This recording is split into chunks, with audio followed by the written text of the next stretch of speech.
تاسو ته معلوم دی چې دا خبره ماته ډېر تکلیف ورکوي چې کله زه سوچ کوم چې نن سبا موږ ټولو ته لیکل هم راځي او لوستل هم راځي. زه خبر یم چې موږ کې هر یو دومره سبق ویلی دی چې هغه لوستلی شي او هغه لیکلی شي. ځینې چې کوم واړه دي هغوی سکول ویلی دی، کالج ویلی دی، او کوم چې دا مشران دي دوی سره ډګریانې دي او دوی کار کوي. خو سبحان الله موږ کې بیا هم د هیڅوک الله او د قرآن تعلق له صحیح نه دی پوه شوی او خلکو ته د ښه سوال کول هم نه راځي. نو ځکه زه وایم چې نن سبا د یو نوی جهالت شروع شوی دی. نن سبا داسې خلک د نورو ته دا پیولو کوشش کوي چې قرآن کې د هیڅ مسئلې حل نشته، نعوذ بالله. نو د قرآن غلط معنی مه وباسئ. نو کله هم چې تاسو اسلام کې څه داسې شی وګورئ چې کوم تاسو نه پوهیږئ نو خپل ځان نه نتیجې مه وباسئ. داسې څه کس ته لاړ شئ چې کوم د دین فهم لري.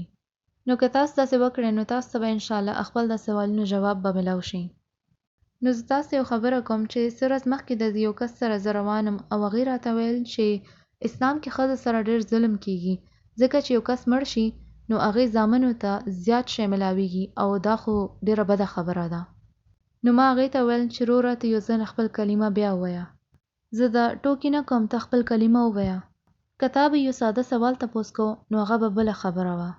خو تا خو د اسلام باندې دومره غټ الزام ولګو او دا خو یو ډېر لوی ګناه دی. که ته څه نه پوهېږې نو ته راشه تپوس وکړه چې زه دا نه پوهېږم او راته پوهې کړې. تا ته دا ویل پکار دي چې زه یو مسلمان یم خو زه دا نه پوهېږم چې د سړو د ښځو نه زیات وراثت ولې ملاویږي. او د دې هم د اسلام کې جواب شته. خو کله چې ته داسې وایې چې زه یې نه منم او دا غلط دی نو ته خو د ځان قرآن دشمن ښیې او ته خبر هم نه یې چې دا هغه قرآن دی کوم به تا ته جنت ته بوځي. او د رسول صلی الله علیه وسلم حدیث کې ویلي دي القرآن حجة لک او علیک، چې دا قرآن به قیامت پر ورځ به راځي او یا به ستا د خلاف او یا ستا دپاره به شهادت ورکوي.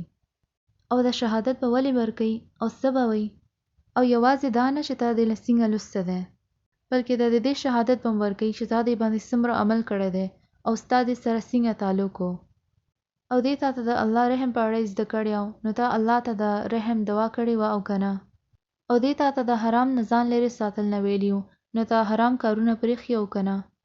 نو دا هر څه به د قرآن شهادت کې راځي. نو ځکه د حدیث کې دی چې ان الله یرفع بهذا الکتاب اقواما ویدعو به آخرین، یعنی الله د قرآن ذریعه څه خلکو له بره راولي او څه خلکو له کته وغورځوي. نو د حدیث نه موږ دا سبق اخلو چې الله به موږ سره هغه څه پېښېږي څنګه چې زموږ د قرآن سره به تعلق وي. نو ځکه الله موږ ټولو باندې رحم وکړي. آمین.